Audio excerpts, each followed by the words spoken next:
Puntuales. Bueno, primero que todo, darle la bienvenida a todo nuestro oyente, a la gente que se ha unido a este webinar, que en esta ocasión lo estamos haciendo con, bueno, todas las oficinas de TINSA que tenemos en el continente. Vamos a hacer un webinar del mercado inmobiliario, tanto del mercado de México, Colombia, Perú y Chile. Y en ese sentido espero que toda la información que nosotros mostremos sea de mucho valor para ustedes, y también que la charla que demos sea del agrado de todos. Yo, por otro lado, también saludar a mis colegas de México, Colombia y Perú. Siempre un agrado compartir pantalla con ustedes también en esta presentación. Y nada, pues darle la bienvenida a todos y esperar que esta sea una jornada súper productiva. Así que los dejo con Marisol Becerra, que es la líder de consultoría en TINSA México, para que les dé una bienvenida también a ustedes. Muchas gracias, Fabián. Bienvenidos a todos. Gracias por acompañarnos. Y bueno, pues les traemos mejores noticias que el trimestre anterior, donde pues sin duda fue de los más complicados tras la contingencia y la pandemia que estamos todavía viviendo, pero bueno, ya empezamos a notar ciertas recuperaciones y ciertas reacciones a cada uno de los mercados en la región, de lo cual les estaremos detallando en esta reunión. Muchas gracias y nuevamente bienvenidos. Vale, gracias Marisol. Lina, ¿algunas palabras de bienvenida para nuestro invitado? Claro que sí. ¿Cómo estás, Fabián, Marisol, Martín? También encantada de estar con ustedes. Agradecerles a todas las personas que nos acompañan hoy día. Vamos a tratar de dar una caracterización de los 4 mercados y pues tratar de explicarles cómo han estado los resultados en el último trimestre y de pronto un poco de perspectivas hacia adelante. Entonces, bienvenidos y esperemos que sea ameno para todos. Perfecto, muchas gracias. Bueno, y en esta ocasión se nos une Perú con la presencia de Martín Villanueva, quien es el líder de consultoría en TINSA Perú. Así que nada, Martín, darte la bienvenida a estos webinars, esperar tener muchos más adelante también con Perú y dejarte para que nos dé unas palabras de bienvenida a nosotros ya, nuestros invitados. Gracias, Fabián. Es un gusto poder compartir pantalla con ustedes. Agradecer a todo el público que nos está viendo y escuchando. Esperemos que se encuentren bien y cómodos, desde donde sea que estén. Y bueno, sí, vamos ahora a presentarles un poco los resultados del ejercicio del tercer trimestre, un poco un análisis retrospectivo de qué es lo que ha ocurrido en el 2020, en esta época tan particular e histórica que nos toca vivir, ¿no? En todo este tema de la pandemia y demás. Así que bueno, sin más preámbulo, agradecerles nuevamente el tiempo y vamos adelante. Vale, muchas gracias Martín. Bueno, ya nos vamos a meter en materia. En la primera lámina que vamos a revisar, vamos a hacer un resumen muy grueso de cuál es la situación de los 4 países, con especial foco en cómo ha variado el Producto Interno Bruto, para que después podamos hacer el enganche con el desempeño del mercado inmobiliario en cada uno de los países. Y en ese sentido, comentarle a todos que las variaciones del Producto Interno Bruto de todos los países han estado por lo menos hasta la fecha que logramos recopilar para este webinar, que es el segundo trimestre del año 2020, con variaciones históricas. En ese sentido, todos con variaciones bajo cero, así que las economías de los 4 países se han contraído bastante. Ya vamos a ver cuánto han variado y cuánto se han afectado los mercados, pero en primera instancia vamos a volver a hacer un resumen pequeño para lograr poner contexto en el territorio y además en el mercado inmobiliario, con algunos datos que dan cuenta tanto de la economía como del tamaño de las ciudades que vamos a ver. Y en primer lugar vamos a partir por México, comentarles que la zona metropolitana de Ciudad de México cuenta con cerca de 7.900 kilómetros cuadrados, una de las ciudades más extensas del mundo, y en el mercado inmobiliario en general los años para pagar la vivienda en relación al ingreso de las personas es de 14,75 años. Esto quiere decir que si una persona dedicara todo su ingreso al pago de la vivienda nueva en relación a nuestro catastro, se demoraría 14,75 años en pagarla. Luego, en términos de superficie, viene Lima. Es la segunda ciudad más grande de las 4 que vamos a revisar hoy día, con 2.819 kilómetros cuadrados, y en Perú, en relación al ingreso per cápita, que es de 7.183 dólares. Las personas que dedican todo su ingreso al pago de la vivienda se demorarían cerca de 21,32 años en pagar la vivienda. Luego, en términos de superficie, tenemos en Bogotá, que tiene 1.775 kilómetros cuadrados y los años para pagar la vivienda son de 10,3. Y el último en el ranking es Santiago de Chile, que es una ciudad bastante más pequeña, 641 kilómetros cuadrados, y si alguien destinara todo su ingreso a pagar la vivienda, se demoraría 9,99 años en pagar. Ahora les vamos a mostrar de manera bien breve una comparativa que nosotros hemos preparado, en la cual queremos profundizar un poco en las principales variaciones del Producto Interno Bruto en este último trimestre, donde vemos que bueno, todos los países están con cifras históricas, independiente de esta breve línea de tiempo. Podemos ver que la mayor variación en el Producto Interno Bruto la tiene Perú en este trimestre, con un menos 30,2, seguido por México con menos 18,7, luego Colombia con menos 15,8 y finalmente Chile con un menos 14,1. En ese sentido vamos a partir por el país que ha tenido una variación más grande, que es Perú. Por ahí hay algunas cosas que en el contexto actual se están mezclando como para generar por ahí algún contexto un poco más tenso, que provoca algo más de incertidumbre sumado a la pandemia. Así que para profundizar en esos temas, Martín, agradecemos tus comentarios. Sí, Fabián. Bueno, Perú venía reportando cifras atractivas históricamente y evidentemente nos ha golpeado muy duro la pandemia. Los niveles de restricción que hubieron en su momento, en una etapa inicial de encierro, pues han de alguna u otra forma formado parte de este resultado. Sumado a esto, también la transición en el gobierno genera de todas maneras inestabilidad en temas económicos, ¿no? En el tal sentido, pues, este es un poco el resultado de cómo se ha comportado este indicador en el tiempo.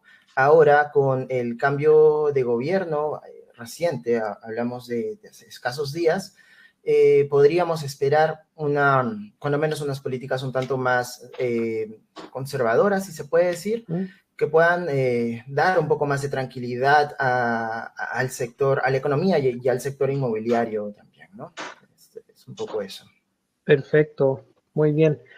Bueno, la segunda variación más amplia estuvo en México. ¿Algún comentario que podamos hacer de México que nos dé luces más o menos qué es lo que está explicando esta variación más allá del coronavirus, o quiénes se han visto más afectados por el coronavirus en la actividad en México? Marisol.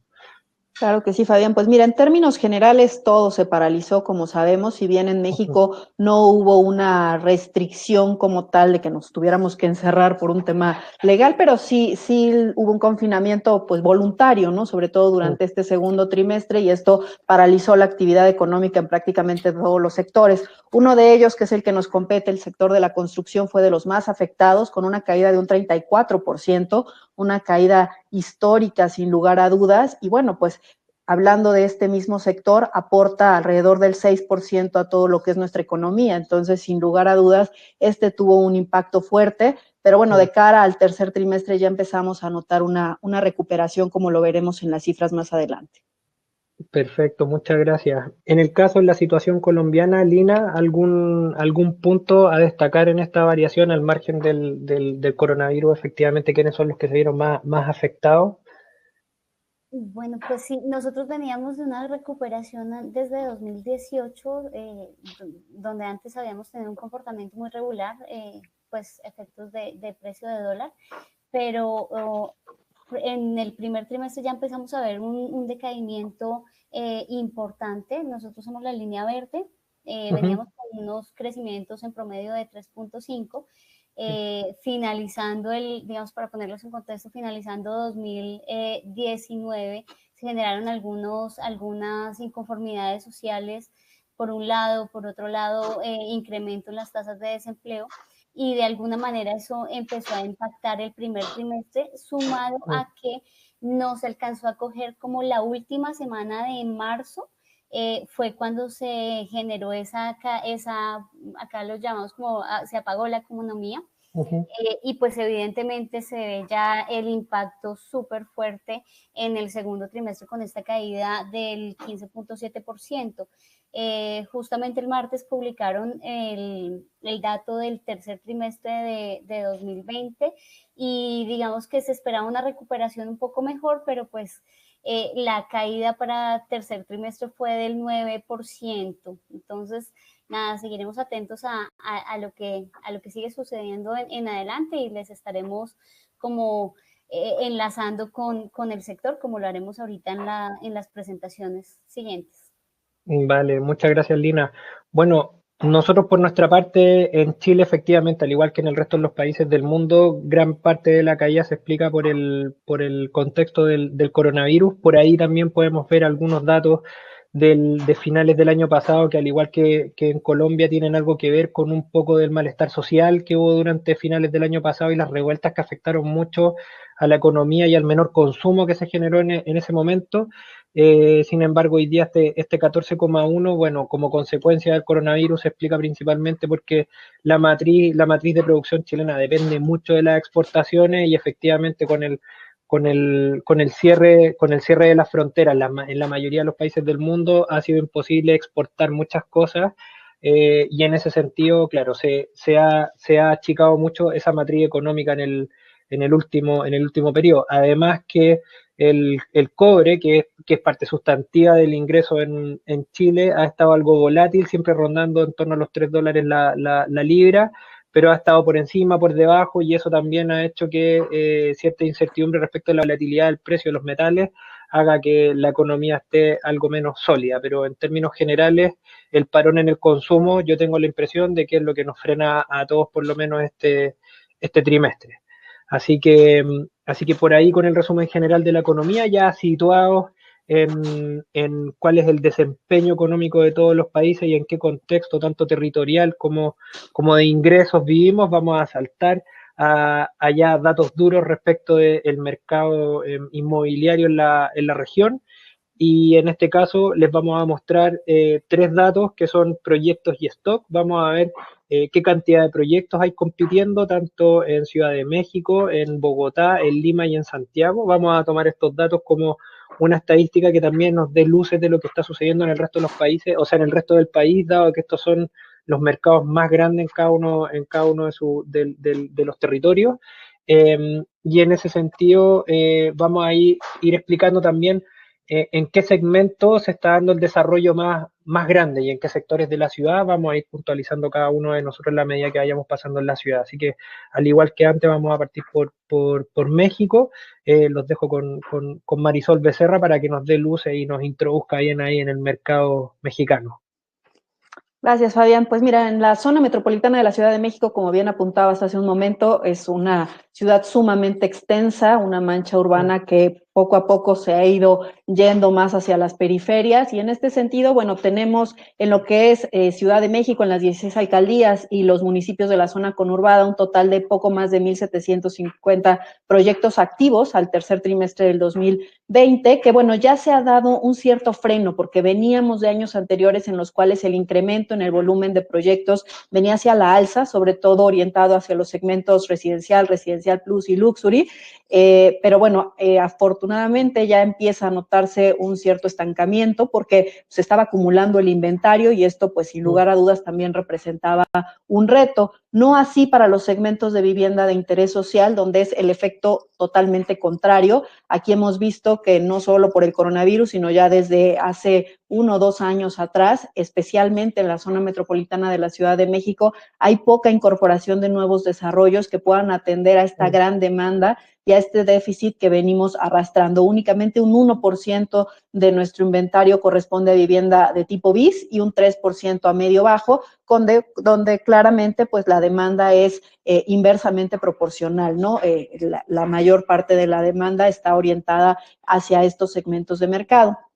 Con respecto a las ventas, como ya comentaba, pues son buenas noticias porque sí tuvimos una recuperación, sin ser demasiado optimistas, pero sí tuvimos una recuperación en términos del trimestre de un 49%, aunque sin alcanzar todavía las cifras que teníamos en el mismo periodo del 2019. Ahí todavía tenemos una variación del 13%. Y en cuanto a estas ventas, los principales segmentos que están empujando hoy el mercado son los segmentos medios, que esto resulta sumamente interesante porque son precisamente estos segmentos pues de los más afectados. Obviamente hemos tenido unas tasas de desempleo sumamente fuertes e históricas a partir del COVID, pero a pesar de ello, vemos que hoy los segmentos que empujaron a esta recuperación durante el tercer trimestre fueron precisamente los segmentos medio y medio bajos, donde hay un alto índice de oportunidad para el desarrollo, porque existe poca oferta todavía y sí hay una demanda importante.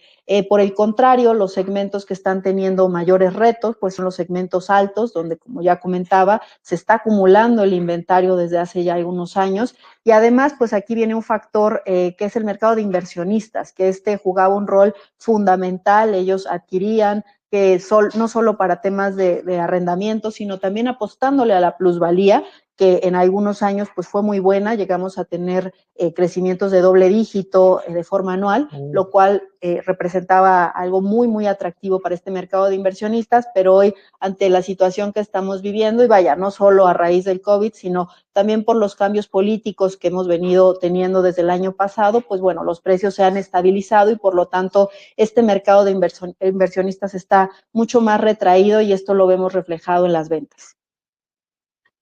Perfecto, muy bien, muchas gracias, Marisol. Ahí un punto a rescatar y no sé si por ahí podríamos puntualizar respecto de en qué sectores de la ciudad a lo mejor hay algunas oportunidades, porque como bien tú decías, hay un tema relacionado con que la venta se está generando principalmente en los sectores medios bajos y el stock no está acumulado en los sectores medios bajos y la cantidad de proyectos tampoco destaca en los medios bajos. Sin embargo, están súper bien rankeados en la venta. Por ahí, ¿dónde es que están las oportunidades para los sectores medios bajos? ¿Qué sectores de la ciudad a lo mejor destacan por eso y cuáles tienen mejores perspectivas en ese sentido? Totalmente de acuerdo con lo que señalas, Fabián. Efectivamente, donde hay oportunidades en estos segmentos medios bajos, porque ¿qué es lo que nos indica esta gráfica? Que hoy existe mayor demanda que oferta. Claramente el mercado lo que se está ofertando lo está consumiendo de una forma muy acelerada porque existe una demanda potencial importante, pero con lo que hoy tenemos en stock y en número de proyectos no se está logrando atender a esta demanda. Entonces, claramente aquí es donde tenemos un reto importante porque, bueno, pues sabemos que en la Ciudad de México, sobre todo, que los costos de la tierra son tan altos, es difícil y es un gran reto para los desarrolladores el poder desarrollar vivienda orientada a estos segmentos de mercado, pero sin duda, pues ahí es donde tenemos una oportunidad clara en términos de demanda. Perfecto, muchas gracias, Marisol. Ahora, bueno, para puntualizar un poquitito más y en la misma línea, los dejo con Lina, a ver que Lina nos introduzca un poco más en el mercado en Bogotá y nos dé las luces a ver qué es lo que está pasando en Lima, por lo menos este último trimestre.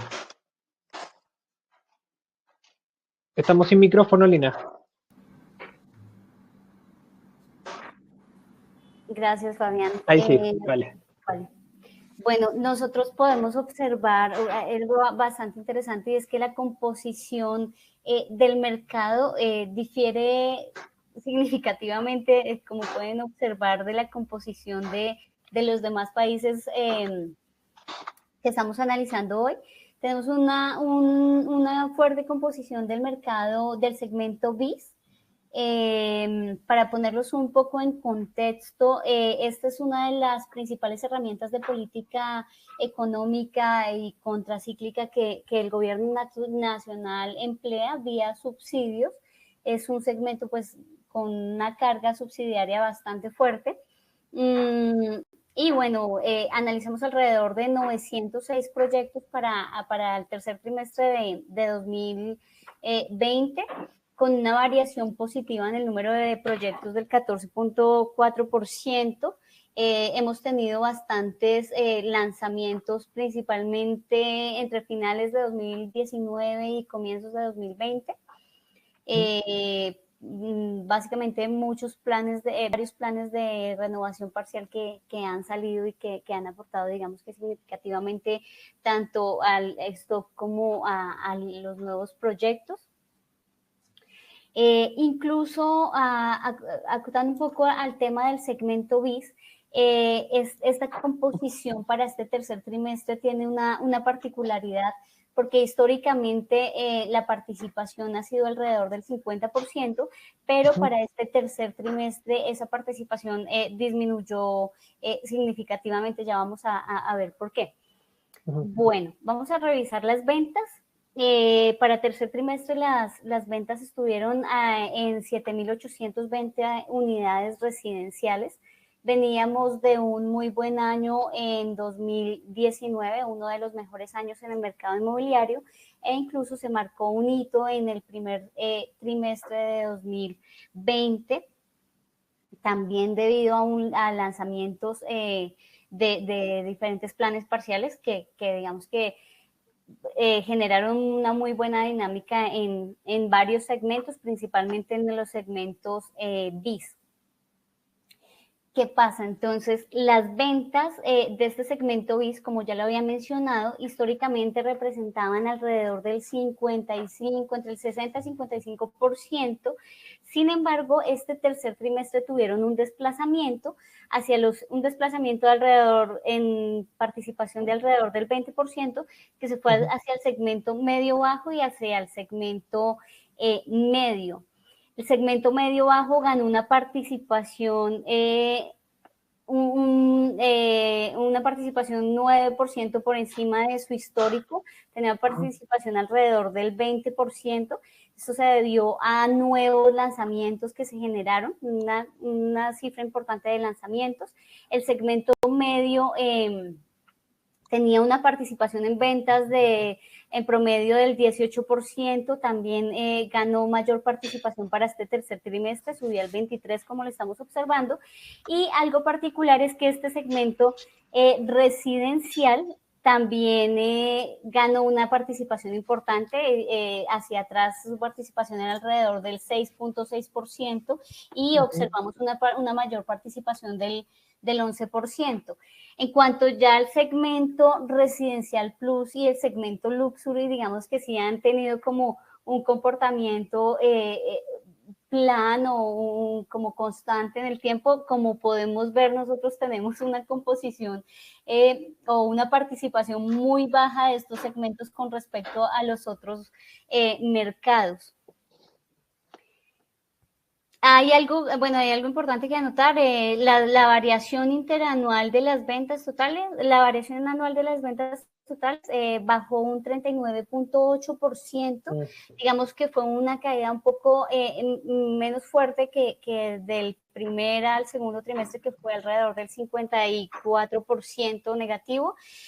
Sin embargo, podemos observar que con respecto al resto de países, nuestro crecimiento intertrimestral pues estuvo bastante, no se podría decir, no fue tan bueno pues como se observa, por ejemplo, esa variación trimestral de México, 49.5%, por ahí la que le sigue es Chile con 17.2%, pero nosotros tuvimos solamente un crecimiento del 5.4%.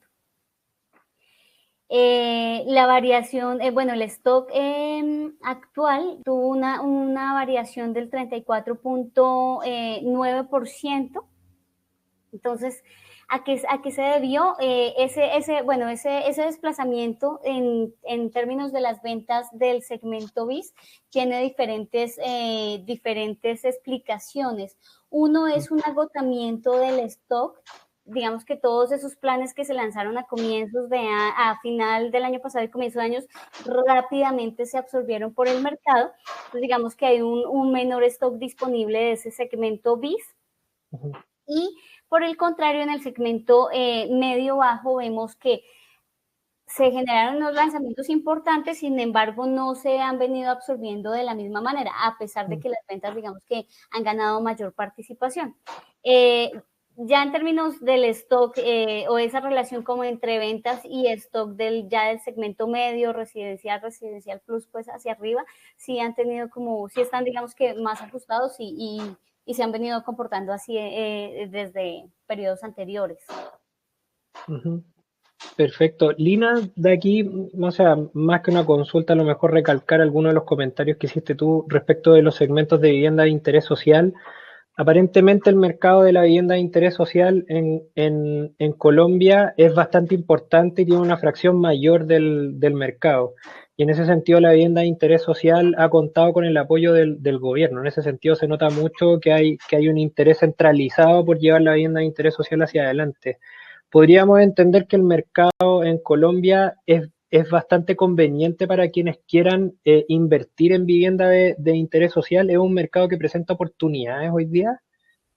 Sí, realmente tiene unos niveles, unas velocidades de venta muy superiores al resto de segmentos. Mm, Y digamos que el stock se agota, o mejor dicho, el mercado absorbe muy rápidamente estas unidades residenciales porque el hecho de estar, te subsidian la cuota inicial y eso facilita mucho el acceso de todas las familias, además que todavía presentamos unos altos déficits de habitacionales, entonces son rápidamente absorbidas por esta facilidad, estas facilidades que generan estos subsidios. Entonces sí es una muy buena oportunidad de inversión. perfecto, buena cosa. Bueno, eso explicaría por qué el mercado colombiano, pese a ser el más chico de los cuatro, con 900 unidades, es el que más vende con 7.800. O sea, cuenta con un buen soporte de parte del Estado y acelera bastante esa venta. Súper interesante. Bueno, ya habiendo pasado por Colombia, vamos a ver qué es lo que sucede con Lima en este último trimestre. Vamos a profundizar también, al igual que en los otros dos países, en este mercado, así que los dejo con Martín para que ahí nos amplíe un poco esta visión del mercado de Lima y todos entendamos un poco más qué significa competir e invertir en Lima. Martín. Gracias, Fabián. Lo dices muy bien, en realidad acá estamos viendo solo Lima y en este sentido hay que entender que el departamento o las unidades que más se mueven en Lima Metropolitana son viviendas que están enfocadas al segmento medio. En promedio, los departamentos en general están alrededor de los $130,000. Ese es, digamos, el departamento tipo que se vende más, que se ofrece más y que está más presente en los proyectos. Áreas promedio de 80 metros cuadrados con 2, 3 dormitorios. Y estos departamentos se presentan de manera transversal en todos los distritos. Existen proyectos enfocados a segmentos medio-bajo y bis que se vienen desarrollando en la zona norte y zona este de Lima. Sin embargo, aquí hay que entender otra cosa. Existe este comportamiento que se viene repitiendo periodo tras periodo a lo largo de los años de estar cada vez más cerca al centro de Lima, no necesariamente al centro histórico, pero sí a los principales centros financieros y comerciales.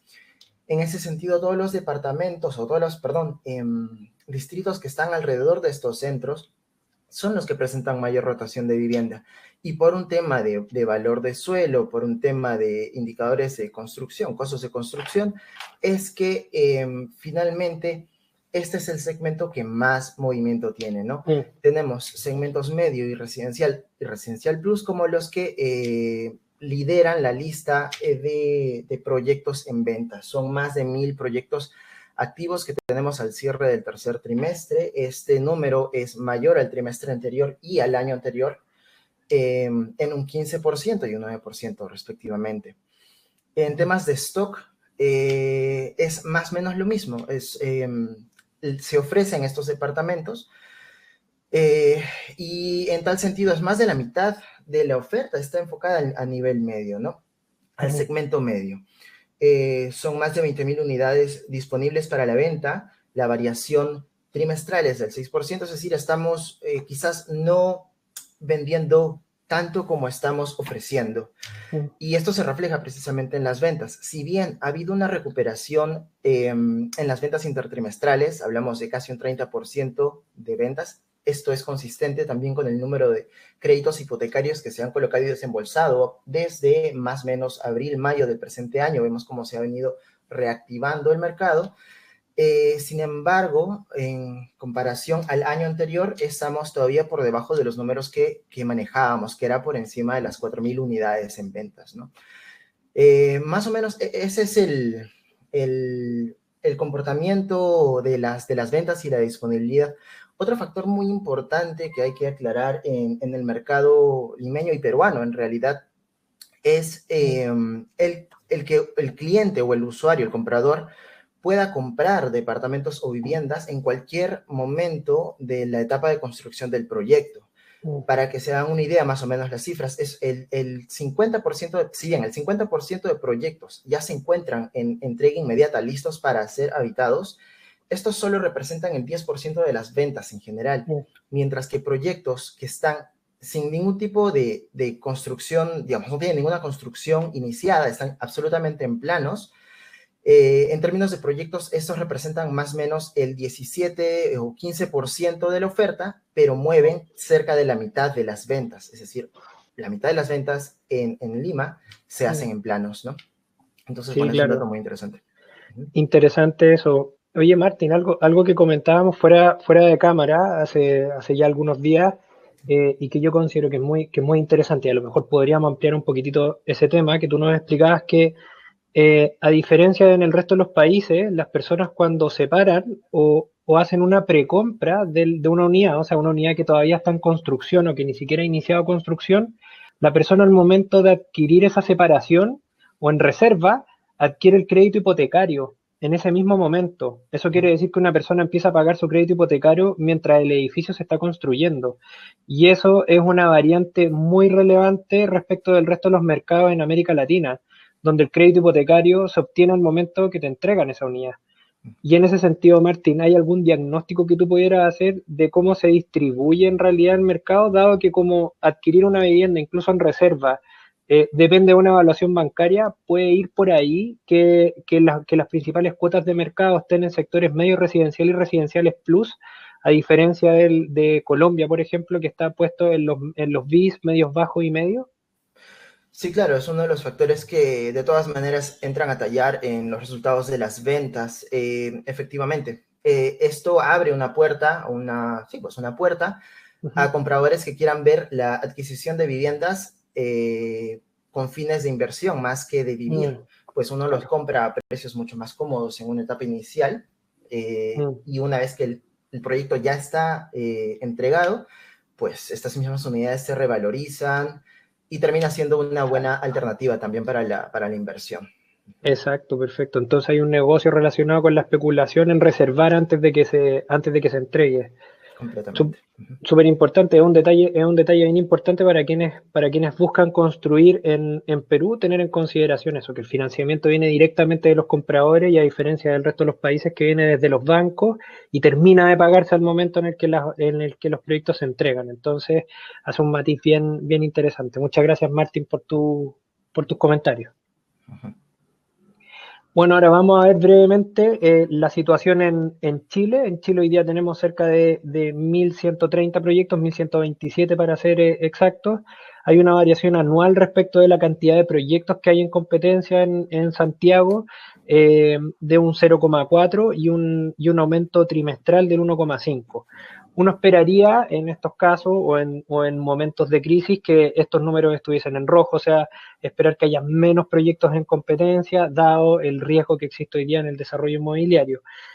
Sin embargo, los números siguen aumentando y por consecuencia de eso, me voy a saltar aquí al stock, el stock también ha seguido aumentando. La variación anual del stock es de un 31,8% y la variación trimestral es de un 1%. Si bien en términos trimestrales uno podría decir que es básicamente el mismo stock, pero claro, preocupa. Uno esperaría que el stock se fuese agotando, o sea, que ingresara menos de lo que se vende, o sea, ojalá que trimestralmente ingresen menos de 5.500 unidades, dado que esa es la venta, pero finalmente seguimos acumulando un poco. Nosotros tenemos la impresión de que el año 2021 va a ser el año en el que esto tienda a curvarse hacia el otro lado, se agote el stock y ya estemos con otros datos que al final compriman un poco la cantidad de oferta y descompriman esa presión que pueda haber sobre la venta para que los proyectos tengan un desempeño mucho más alto.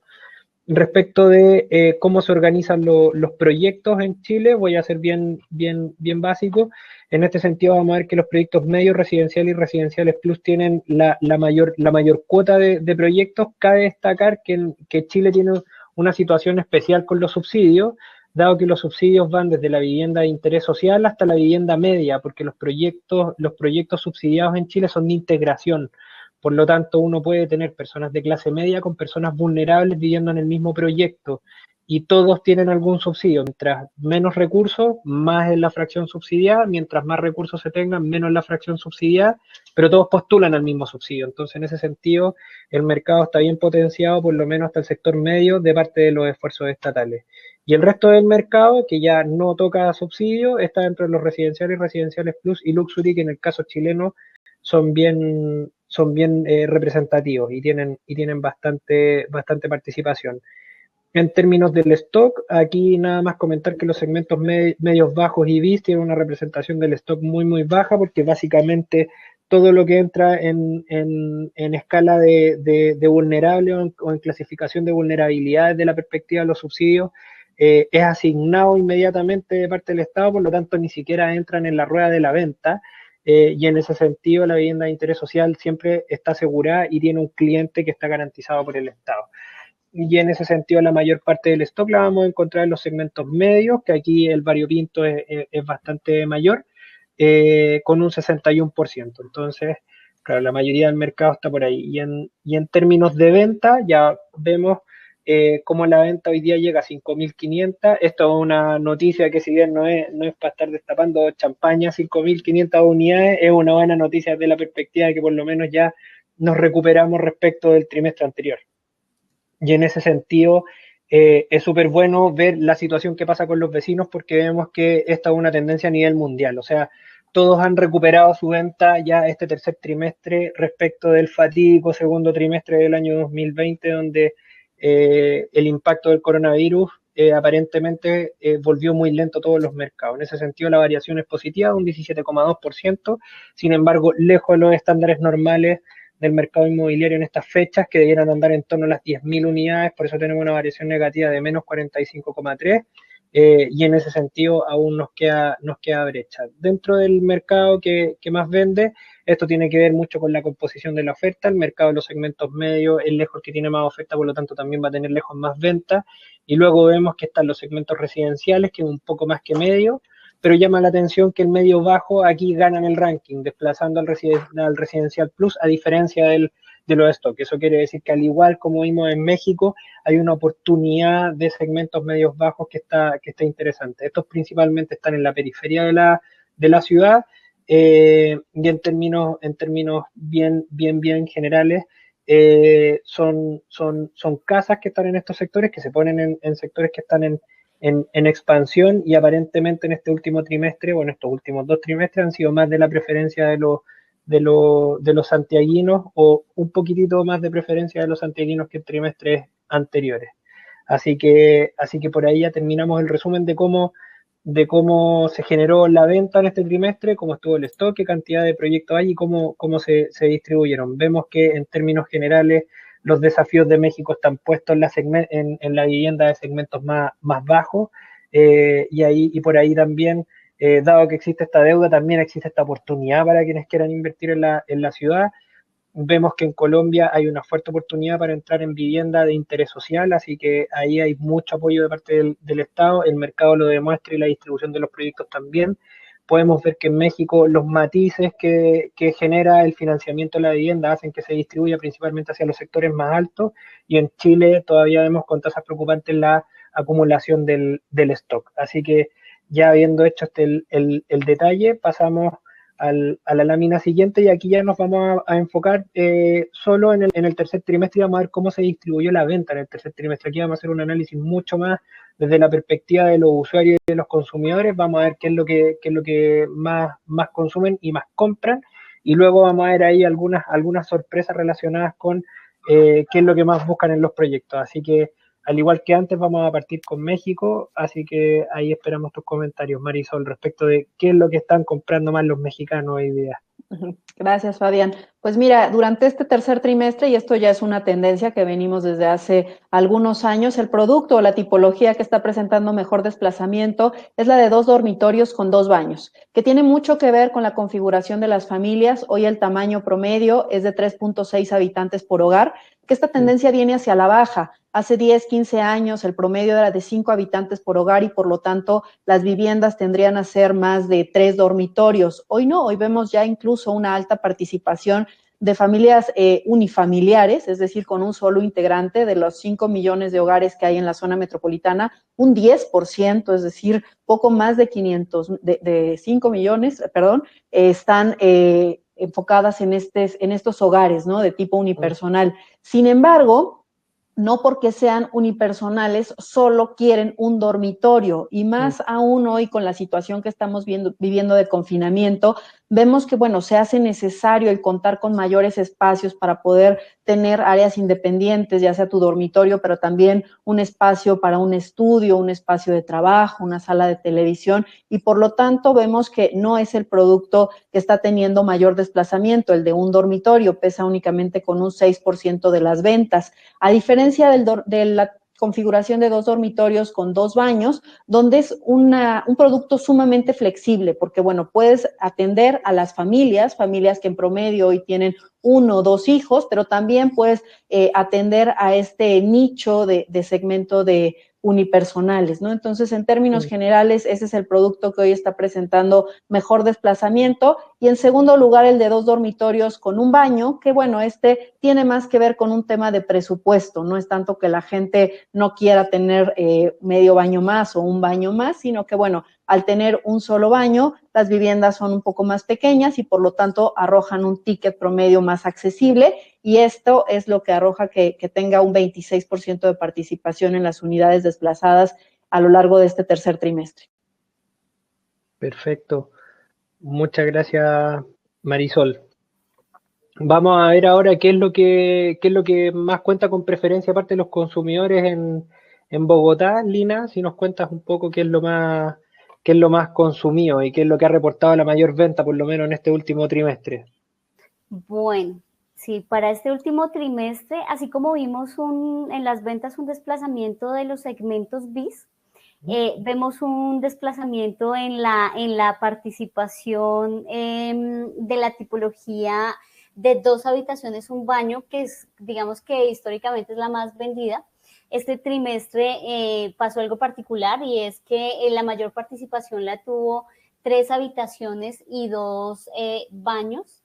Esto se debe principalmente a que todos los segmentos que no son subsidiados, la participación en las ventas de esta tipología de los segmentos no subsidiados estuvo alrededor del 30%. Y en las zonas que más buscaron estas tipologías fue en los municipios aledaños a Bogotá, al lado occidental.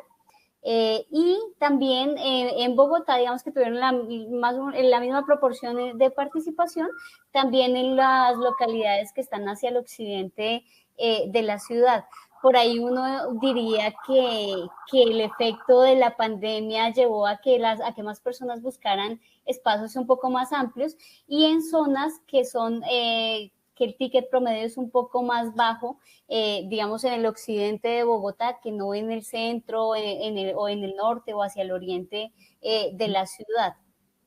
Bueno, la participación de 2 habitaciones, un baño ya es 25, un poco por debajo de 3 habitaciones, 2 baños, pero esta tipología generalmente es la que viene teniendo mayor participación.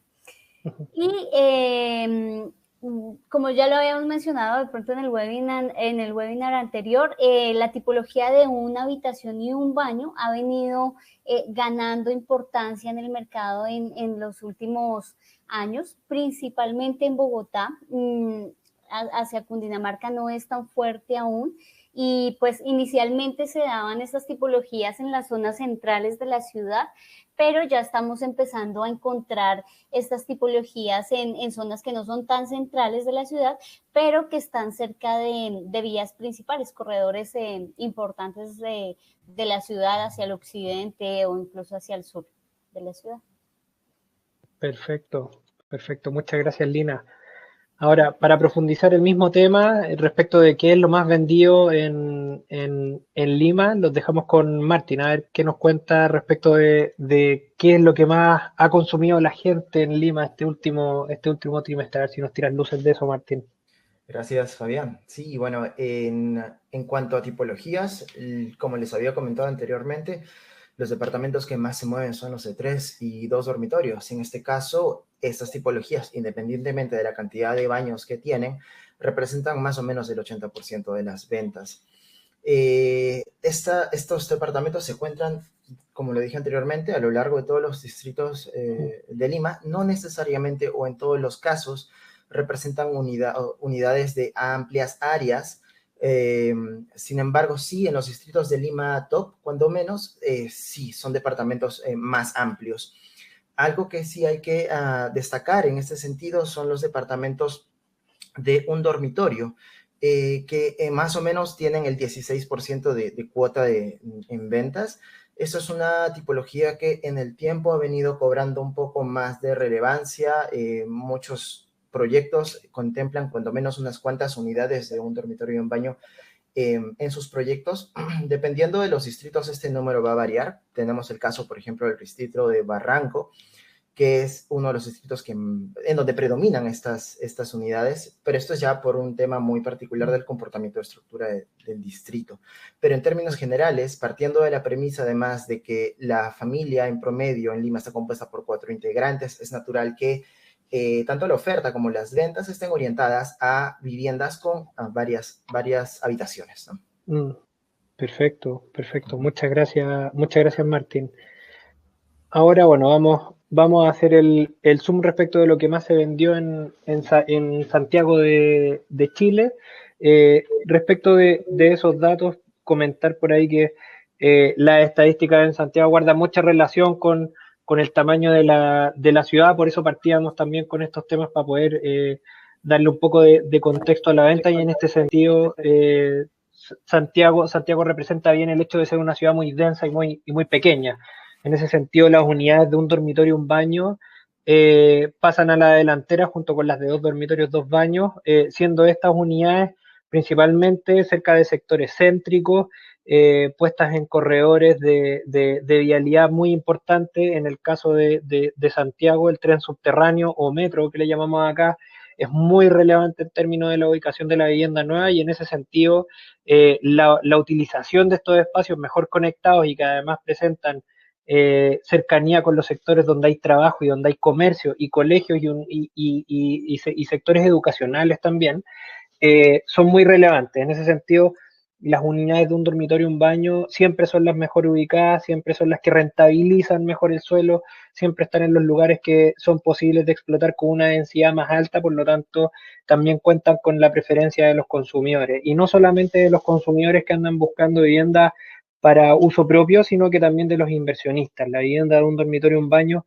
cuenta con mucho público en arriendo, y en ese sentido las vacancias de un dormitorio y un baño en sectores bien demandados es muy baja, por lo tanto los arriendos son muy convenientes, y en ese sentido también tener un mercado de financiamiento de unidades residenciales con tasas bajas.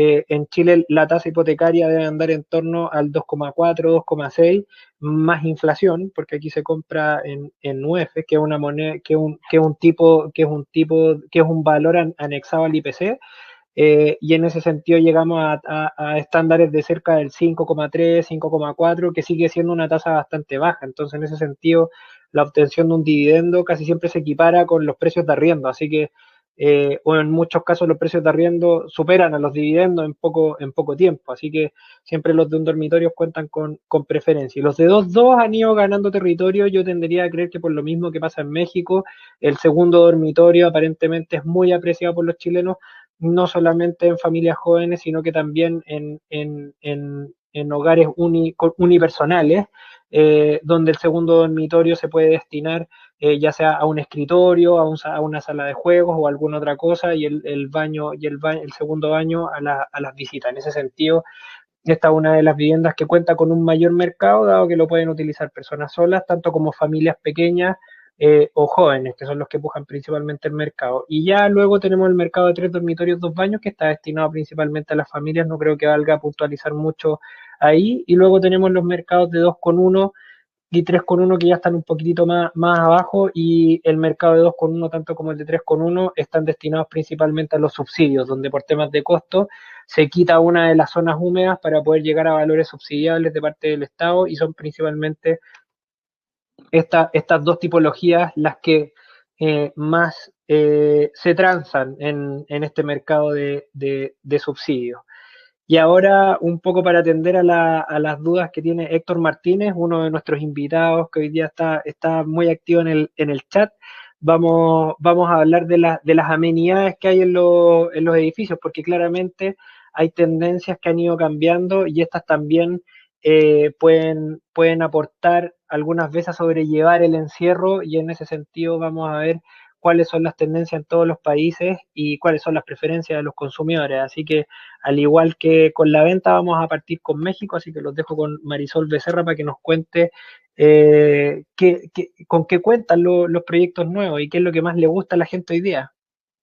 Gracias, Fabián. Pues mira, en México, como ya hemos apuntado, es un mercado sumamente grande con más de 1,700 proyectos enfocados a muchos segmentos de mercado. Aquí tenemos una particularidad, lo comentábamos con el resto de los países hace unos días, que bueno, en México muchos de los proyectos te anuncian el tener el gimnasio, pero no necesariamente está equipado, cosa que parecería muy obvia, pero no es así. En muchos de los proyectos dejan únicamente el espacio disponible y posteriormente ya los condóminos se encargan de dar el equipamiento, o además, o se puede pedir una cuota adicional para hacer este equipamiento, pero bueno, sí es una práctica común que no vemos en algunos otros países.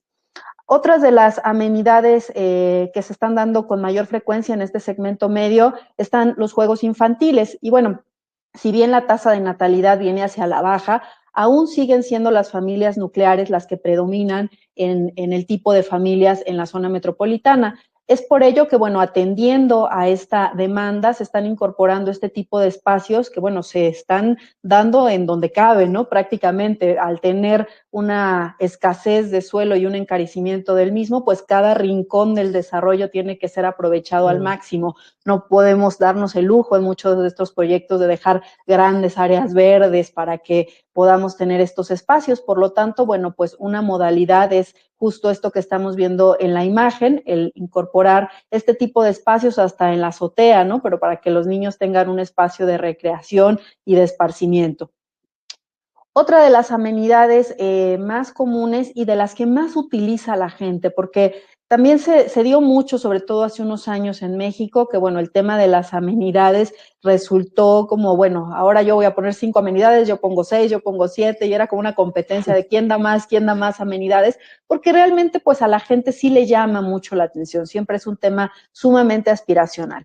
Pero al tener más amenidades, pues también esto te va encareciendo los costos de mantenimiento. Entonces, es importante siempre analizar cuáles son las que realmente utiliza el mercado y son valoradas.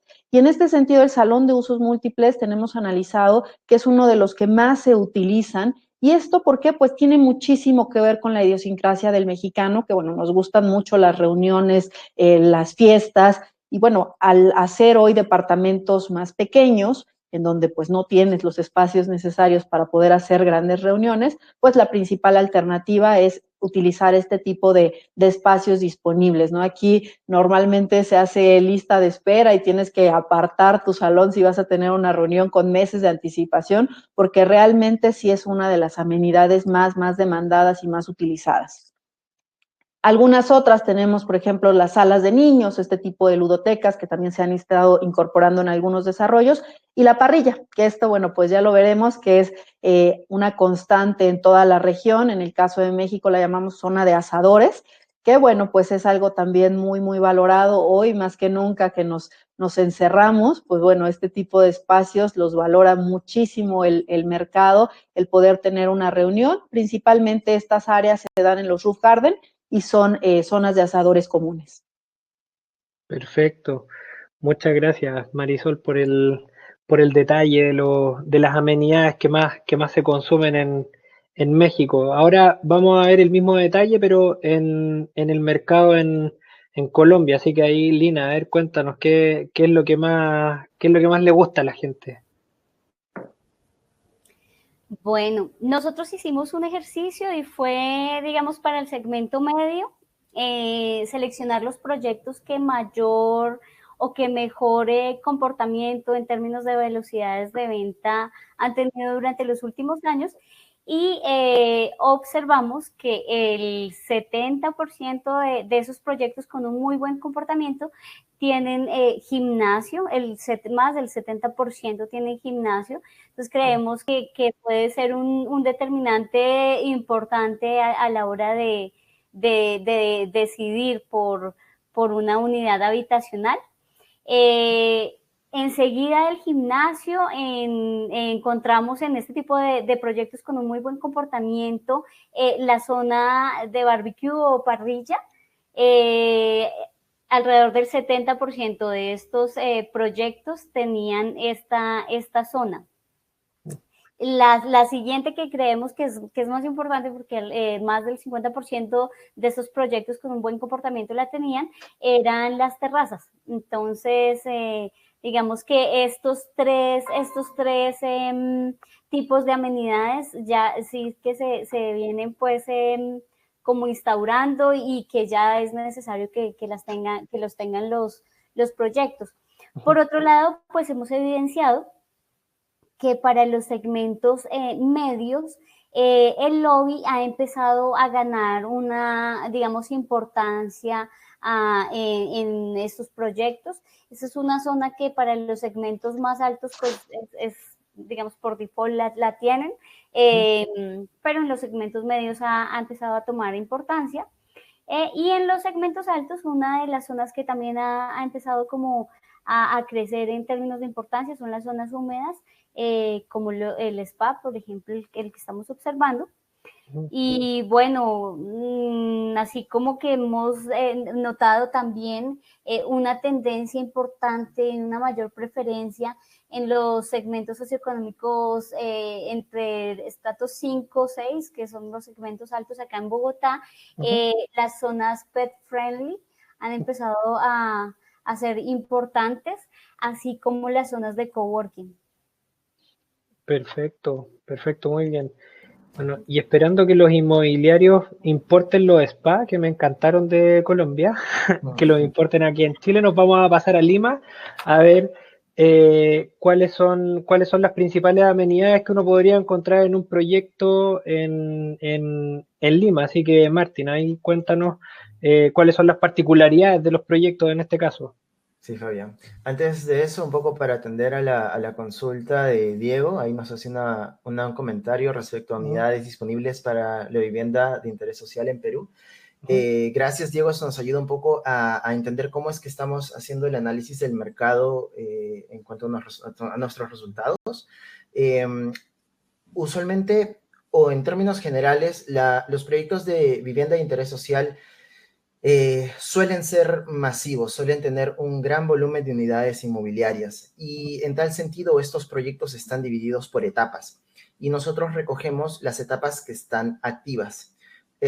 Por ahí puede partir de repente la disonancia que te puedan hacer las cifras, pero bueno, ahí está, un poco para aclarar ese dato. Regresando al tema de las amenidades, tenemos como en primera instancia pues los gimnasios que están presentes en muchos proyectos, sobre todo alrededor de lo que es Lima Moderna. Estos vienen usualmente, bueno, siempre equipados. En realidad en todos los casos vienen equipados y bueno, es una amenity que históricamente ha venido repitiéndose en muchos proyectos, ¿no? Un poco antes de hablar de gimnasios, comentarles que el tema de lobbies y terrazas es algo, son áreas comunes que son bastante comunes también en los proyectos, casi vienen por defecto, y por eso es que estamos, digamos, obviándolas y hablando de otras áreas comunes adicionalmente, aparte de ellas, ¿no? De estas. Las salas multiuso también son muy comunes en varios proyectos por su versatilidad, sobre todo. Si de repente alguien no quiere recibir visitas en su departamento, o quizás inclusive no tiene el espacio para hacerlo, para temas de reuniones y demás, existen esas zonas para poder tenerlas. También las utilizan para fiestas, para reuniones de todo tipo, ¿no? Entonces, por su versatilidad también son una opción muy común en proyectos inmobiliarios. Las salas de juego, que en este caso lo que vamos a ver son salas de juego para niños, son también muy comunes. Como las familias son numerosas, usualmente tienen niños, tenemos en el Perú un bono demográfico, pues estas áreas comunes no son ajenas a ello, y es por eso que son también constantes en proyectos. Así como estas, existen zonas de juegos para jóvenes y para adultos también, que poco a poco vienen cobrando también un poco más de protagonismo en proyectos inmobiliarios.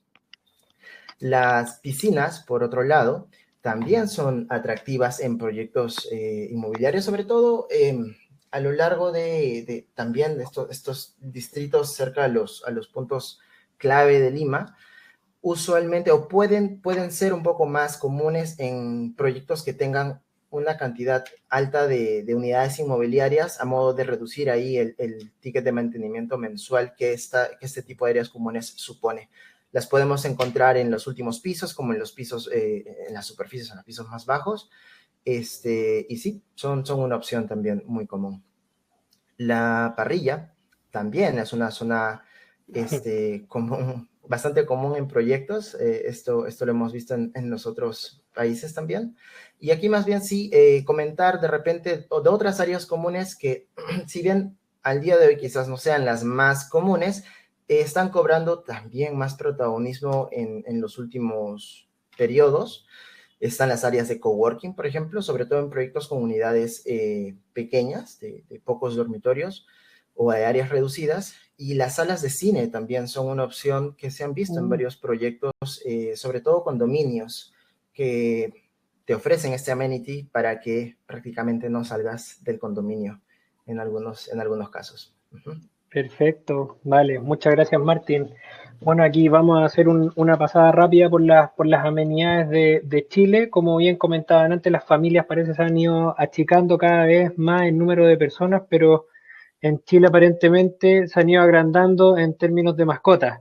Restamos personas, sumamos animales. Así que atendiendo a eso, las amenidades en el país también han hecho frente a esta evolución de los hogares, poniendo en muchos de los proyectos cada vez de manera más acelerada. Al principio esto era una novedad muy particular, pero en los últimos 2 años se ha transformado en un desde tener caniles en los proyectos. Esto ha sido muy importante, dado que gran parte de las personas hoy día ya viven con mascotas en su hogar, y cada vez son más aceptadas por las comunidades. Así que en ese sentido los edificios también se acomodan a eso, dejando algunos espacios que atiendan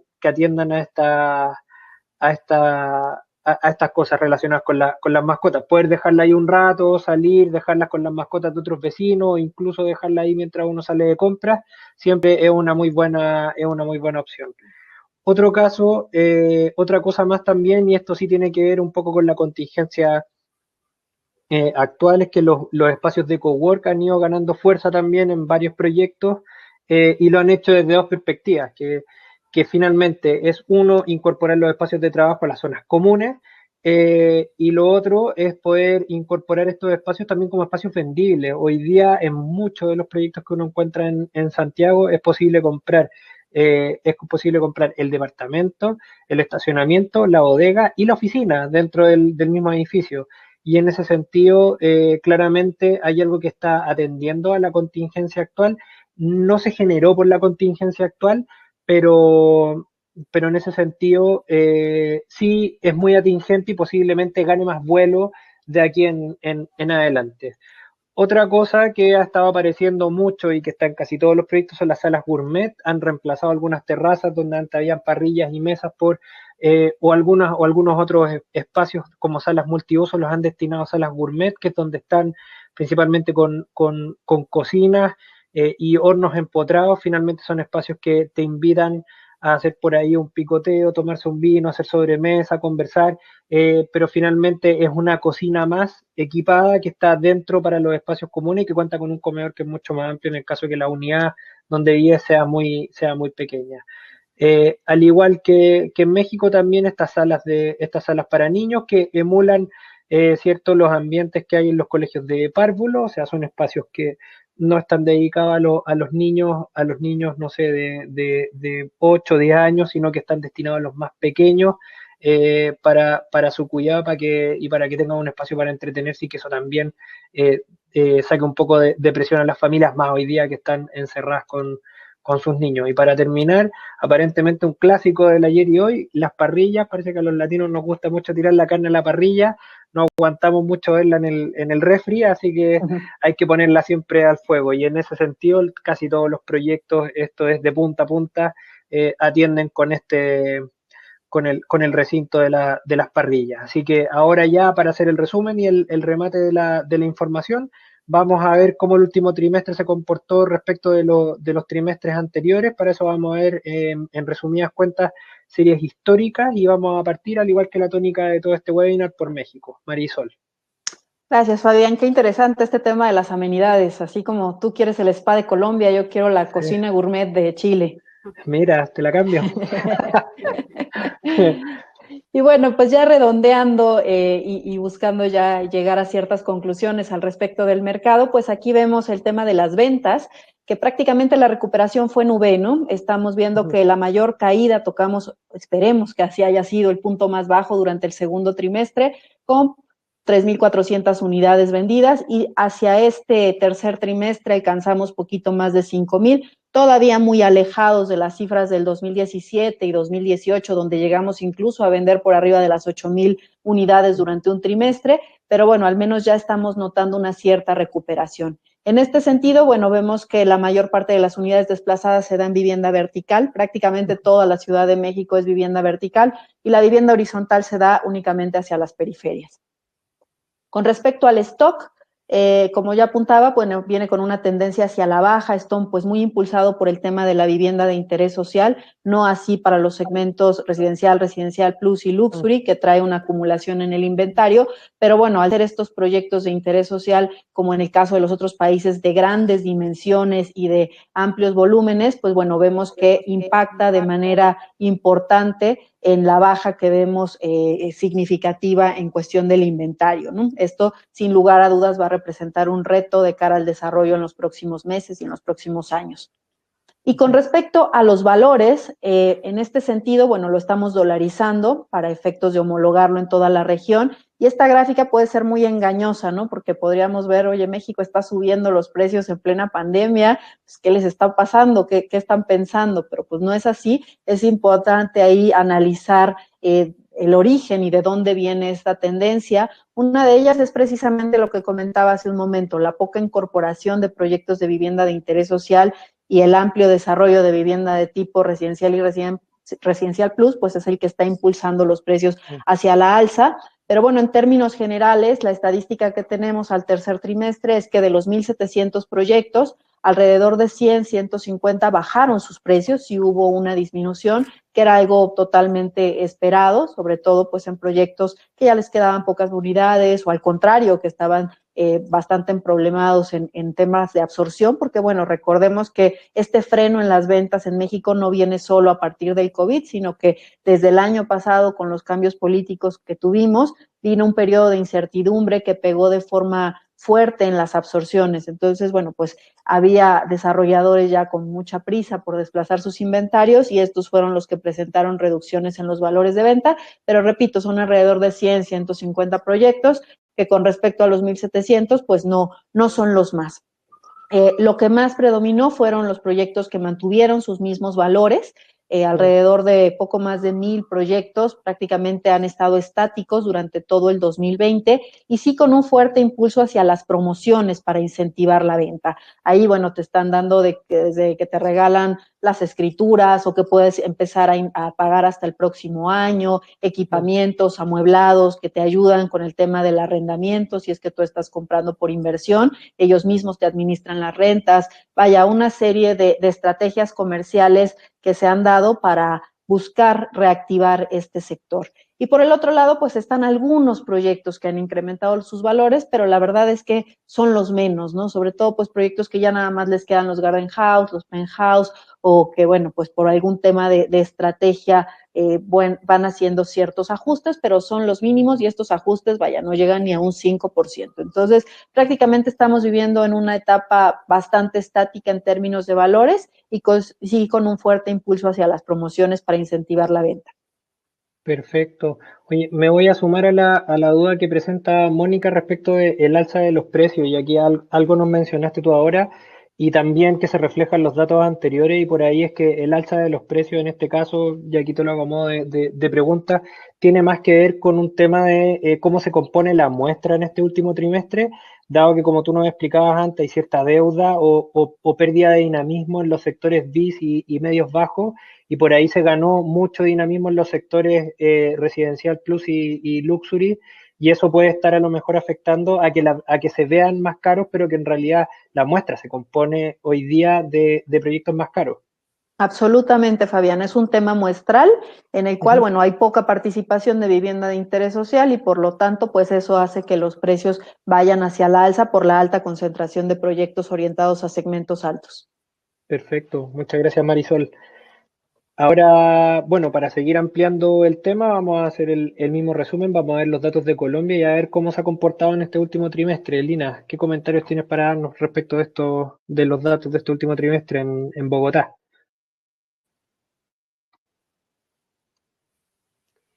Bueno, Fabián, como les había comentado, 2019 fue un año que presentó una dinámica muy buena en el mercado inmobiliario, fue uno de los mejores años. Se ve veníamos pues con un crecimiento importante, incluso el primer trimestre de 2020 fue un hito en el mercado, es el trimestre que más ventas ha reportado históricamente el mercado. Sin embargo, pues se ve ya pues nosotros cerramos abruptamente, como les había comentado, ya la última semana de marzo, y se ven pues las consecuencias acá en el segundo trimestre de 2020. A partir de mayo empezaron a hacer algunas aperturas de algunas ramas parcialmente, pero digamos que una apertura importante solo se dio hasta agosto, entonces por eso no vemos una recuperación tan importante hacia el tercer trimestre del año, ¿no? Acá, bueno, es importante decir que, como ya había mencionado, el tema de vivienda es una de las herramientas contracíclicas que utiliza el gobierno nacional, y pues de cara a esto ya hay algunas políticas como hacia el primer semestre se planteó la apertura de 200,000 subsidios, no solamente al segmento BIS que ya venía siendo subsidiado, sino que también hacia los segmentos medio-bajo e incluso alcanza a cubrir el segmento medio. Entonces son 100,000 para no BIS y 100,000 subsidios para BIS. Y adicionalmente se lanzó una línea de 800 millones de dólares más o menos para cubrir garantías con el objetivo de dinamizar un poco más la parte de la financiación de los hogares, ¿no? Entonces, eso que se planteó, esos 200,000 subsidios empezaron a quedar activos o ya se decretaron a partir del segundo semestre, más o menos hacia septiembre, y a partir de esa recuperación tan regular que se tuvo, pues se lanzó esta línea de garantías. donde se esperaría pues que ya para el cuarto trimestre veamos una recuperación bastante mejor a lo que hemos observado hasta el momento. Y de hecho hemos estado revisando ciertos indicadores y todo indica que este cuarto trimestre vamos a tener una recuperación más importante, que es lo que estamos esperando, pues ahí les estaremos contando en nuestro siguiente webinar.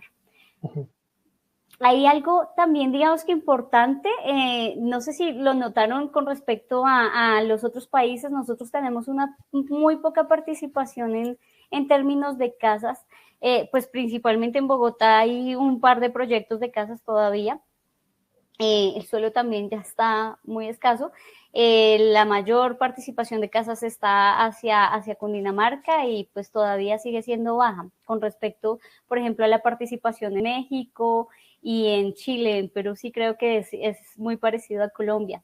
Bueno, si quieres revisemos los stocks.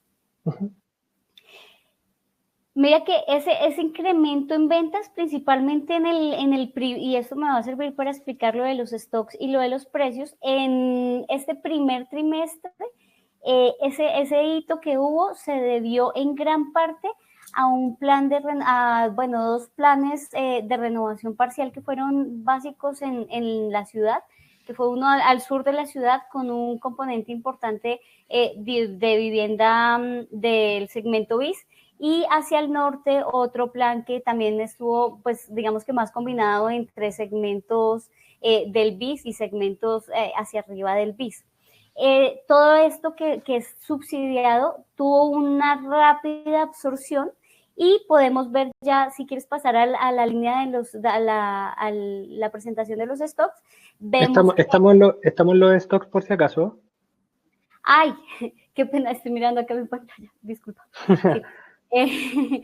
Pues acá se ve que rápidamente, digamos que todas esas unidades que se lanzaron hacia finales del 2019 y bueno, y que tuvieron un impacto muy bueno en 2020, pues fueron rápidamente absorbidas y ya se ve como un descenso en esas unidades disponibles. Bueno, adicional a que otro componente, y es que algunos de los lanzamientos se vieron aplazados y ya para el cuarto trimestre se espera que estos proyectos que se aplazaron en sus lanzamientos pues ya sean lanzados al mercado.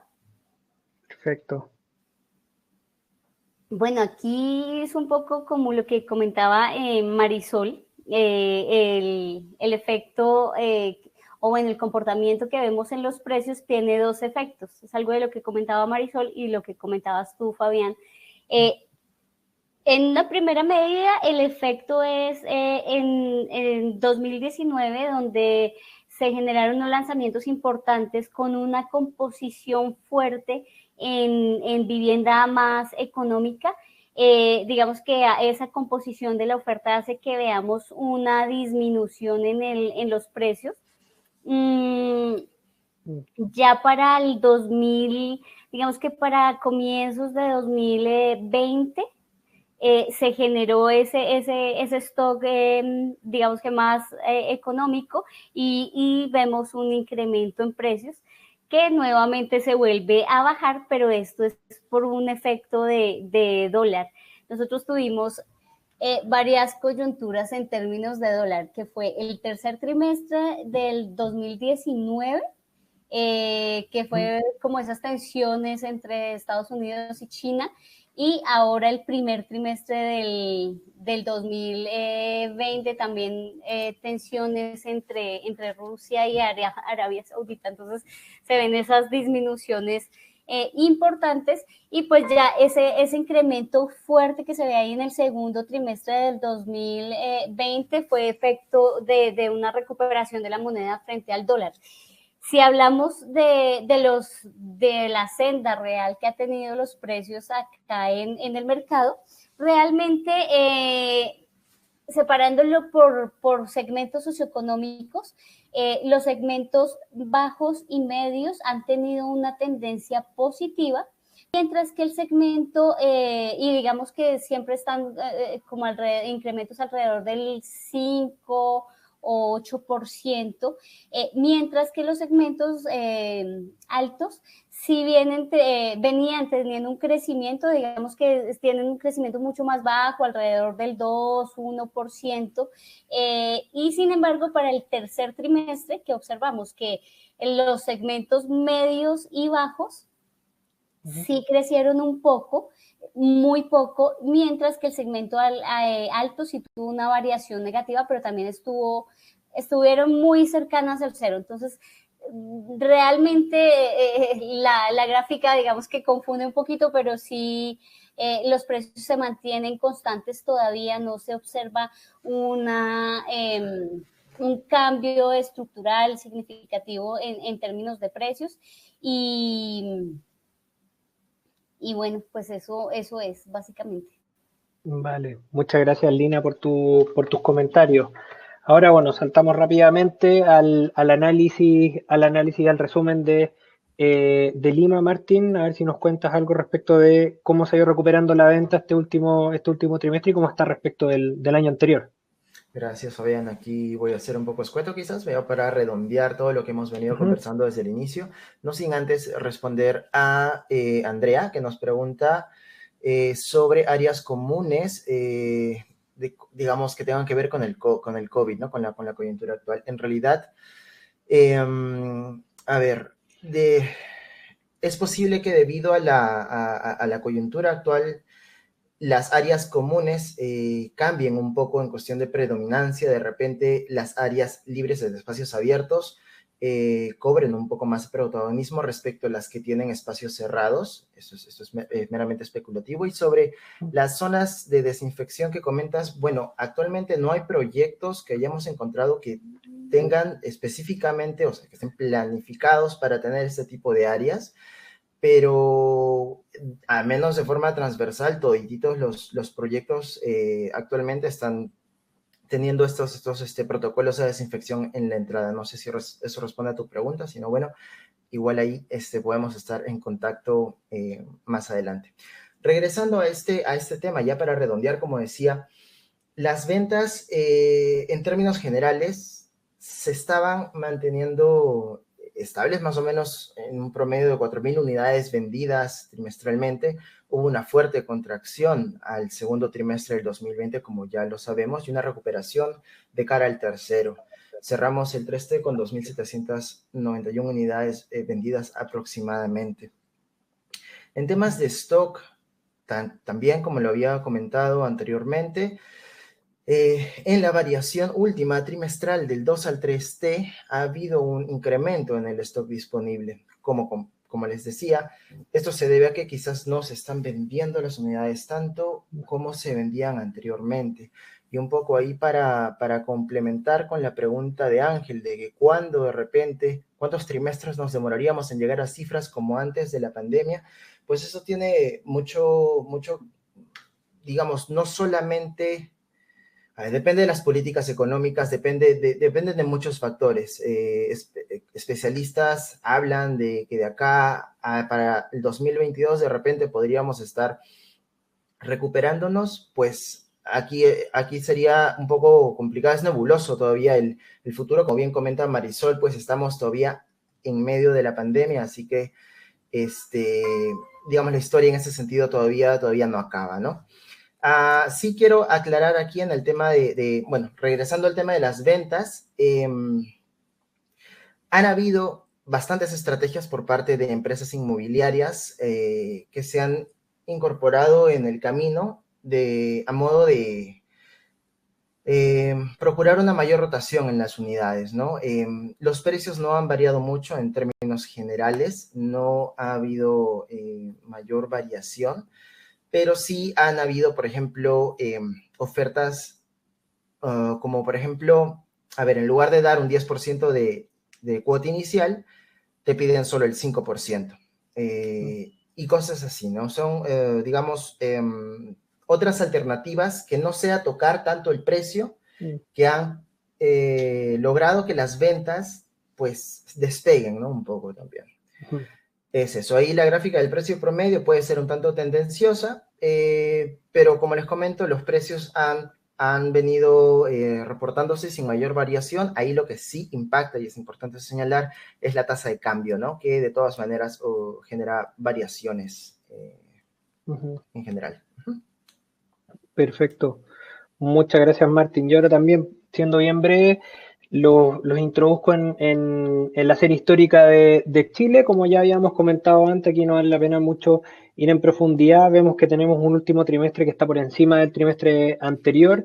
En este caso ya nos ponemos en las 5.503 unidades respecto de las 4.697 del trimestre anterior.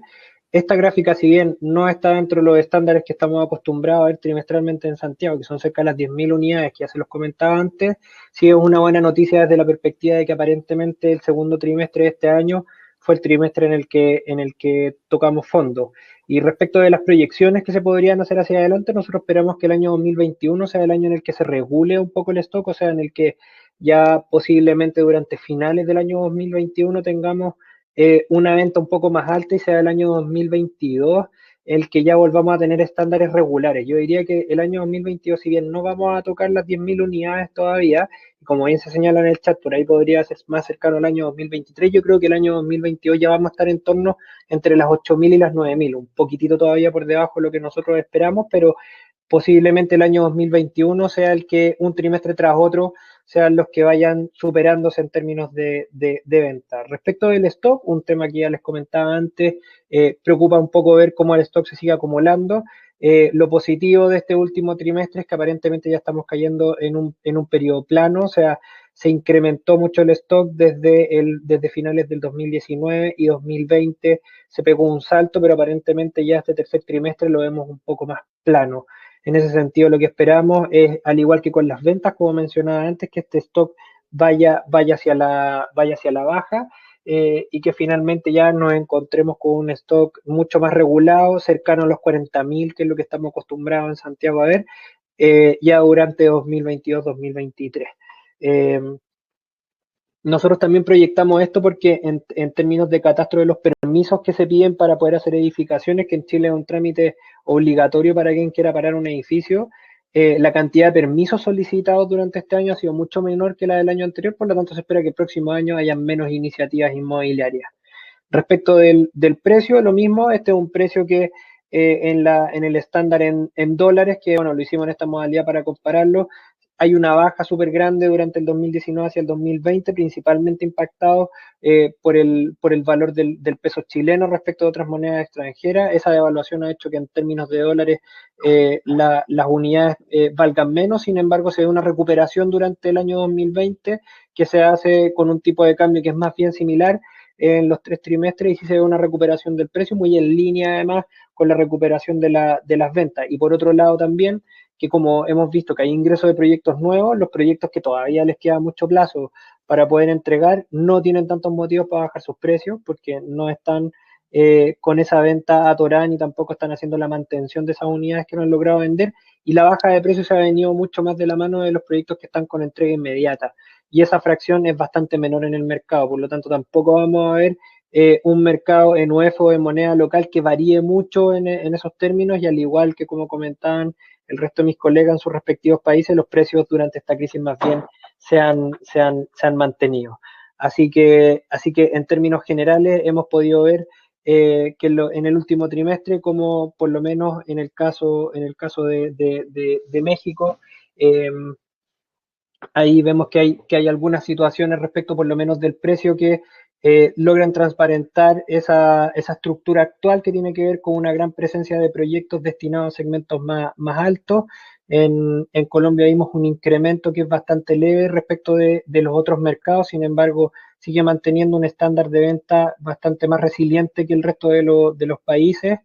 En Perú también podemos ver cómo se han estado regulando, se ha estado regulando el stock, al igual que en México también que se ha venido agotando, y principalmente el dato que yo creo que es el más relevante en términos del desarrollo en Santiago por lo menos, es que el stock se ha venido acumulando y felizmente en los 4 países aparentemente ya pasamos por el peor momento que fue el segundo trimestre. Esperamos que eso sea así, así que vamos a seguir cruzando los dedos para que la economía se siga reactivando y todos nuestros clientes, bueno, y quienes participan del mercado inmobiliario puedan seguir una buena senda y recuperación en los años que vienen. Así que nada más nos resta agradecer por la presencia de todos. No sé si vamos a responder algunas preguntas que están pendientes, Marisol. Pues me parece que casi todas las estuvimos respondiendo, solo había una al respecto de las tasas de interés hipotecario, si han tenido ajustes en cada uno de los países. En el caso de México sí, hoy traemos una tasa de alrededor de un 9.3% promedio, pero bueno, ya hay algunos bancos que incluso están ofreciendo tasas de 7.8, lo cual es histórico. En México normalmente estábamos por arriba de un 10%, entonces bueno, esto también ha sido un incentivo para el sector. En los otros países, si nos pueden comentar también. Martín. Sí, ahí bueno, el dato de la tasa de interés, no podría ahorita comentar al respecto, no tengo la cifra exacta, pero de todas maneras podemos dejar tus datos, te lo compartimos por interno, pero sí podría comentar un poco sobre los créditos de cara a constructoras, por ejemplo, sí, ahí se ha visto un poco, los bancos se han puesto un poco más rígidos de cara a soltar los desembolsos, ¿no? De cara a la construcción de proyectos. Uh-huh. Perfecto. ¿Y en Colombia, Lina, cómo está el panorama con las tasas de interés? Pues bueno, acá digamos que las tasas, el Banco Central, bueno, como en todo lado, marca mucho la tendencia en términos de tasa de interés. Sin embargo, siempre se demora un poco, bueno, digamos que se han bajado las tasas de intervención por parte del Banco Central, sin embargo, siempre toma un poco de tiempo que el mercado empiece a adoptar estas bajas, entonces no hemos tenido aún una disminución significativa en tasas de interés, esperaríamos que sí se den más adelante, precisamente porque las tasas de intervención del Banco Central han estado a la baja a partir de toda esta coyuntura que hemos tenido. Perfecto, súper. No, aquí en Chile, bueno, las tasas están por el suelo. Las tasas de interés andan por el orden del 2,4 en plena crisis, y yo diría que antes de la crisis ya estaban bajas. Por ahí en agosto del año pasado uno podía obtener un crédito incluso al 1,9, que eso más inflación es llegar a cerca de un 4,2 por ahí. Entonces, claro, en ese sentido las tasas de interés están súper bajas. Eso se hace principalmente para hacerle un masaje un poquitito al músculo económico en Chile y que se incentive el gasto. Y en ese sentido la labor del Banco Central ha sido súper importante porque tiene la tasa política monetaria, yo diría que como en 0,75, y eso logra transferir un crédito a los consumidores de cerca del 2, y algo. Sin inflación, siempre recordar que en Chile hablamos sin inflación en las tasas. Entonces, claro, estamos llegando a tasas de cerca de un 5, así que los créditos siguen estando súper convenientes. Oye, pero aún sí, aún con la inflación son significativamente bajas. Acá son alrededor del 10%, están alrededor de ese. No, aquí claro, hay una tasa que debe andar en el 2,4 y la inflación anual debe andar en el 3, entre 3 y 4. Yo diría que eso es como lo más normal. Un ejercicio normal en Chile son 3, así que debieran rondar el 5% las tasas, y los créditos hipotecarios son realmente baratos. Bueno, el chileno es muy buen pagador en términos generales, entonces se percibe súper poco riesgo de parte de los financistas, principalmente para este tipo de créditos.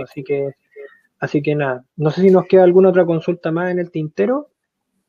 Yo solamente añadir, perdón, estoy un poco haciendo research. Sí, las tasas efectivamente han bajado en el Perú en los últimos meses. Estamos ubicándonos más o menos en 6.5% en promedio. Perfecto, vale. Marisol, ¿nos queda alguna consulta más de repente en el chat? Me manejo poco, la verdad, así que te pregunto a ti. Me parece que no, y bueno, de todas formas no quisiéramos ya robarles mucho tiempo. Sabemos que en Chile, sobre todo, pues ya están bastante nocturnos, así que bueno, pues si tuvieran alguna otra consulta, les dejamos nuestras redes sociales, nuestras páginas web, donde de forma permanente estamos publicando información tanto a nivel local como a nivel regional. Y bueno, pues hoy más que nunca es importante mantenernos informados acerca de cómo va reaccionando el mercado ante la situación actual, ¿no? Para ir detectando oportunidades. Así que nuevamente muchas gracias a todos y pues nos vemos en la próxima. Vale, sí, muchas gracias a todos por su presencia. Ahí les dejamos nuestras redes sociales. Bueno, y que cuenten con todo el apoyo de TINSA y nuestra red en América Latina completa, siempre al servicio de ustedes. Muchas gracias por su presencia. Martín, Lina, no sé si tiene algunas palabras de despedida. Solamente darle las gracias. Total, no voy a hacer hincapié en lo que dices. Cualquier información que requieran acerca del mercado inmobiliario, estamos ahí para poder asesorarles y pues ya a nivel región. Entonces, bienvenidos todos los que quieran consultarnos y darles las gracias por acompañarnos hoy. Y nada, feliz tarde, feliz noche ya. Bueno. Igualmente agradecer su tiempo en toda esta jornada, en toda esta presentación. Y bueno, repetir, estamos ahí disponibles para lo que quieran. Nuestras redes las están viendo ahí y nos encontraremos en una nueva oportunidad. Sí, nos vemos en la presentación del cuarto trimestre, mostrando mejores números, a cruzar los dedos. Nos Así vemos. sea. Chao. Gracias. Cuídense. Que estén bien, gracias. Bye. Hasta luego.